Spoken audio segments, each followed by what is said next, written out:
istorija nam pokazala da je bosanski čovjek, od kojeg svi vodimo porijeklo na prostoru Bosne, uvijek kroz istoriju pokušavao da se bori i da dokaže da može na ovom svijetu postojati jedna sredina, jedna država, jedno kraljevstvo gdje ljudi imaju pravo da budu slobodni.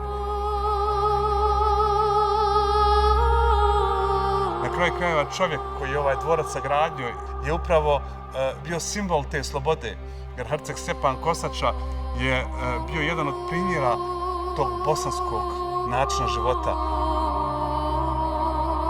I to je ono što mene oduševljava. Ja sam svoje dvije kćerke nazvao upravo tim svojim nekim nahođenjima jer sam zaljubljen u to što je Bosna i u to što je Bosna bila kroz sve te vijekove. Nešto za što se vrijedi boriti.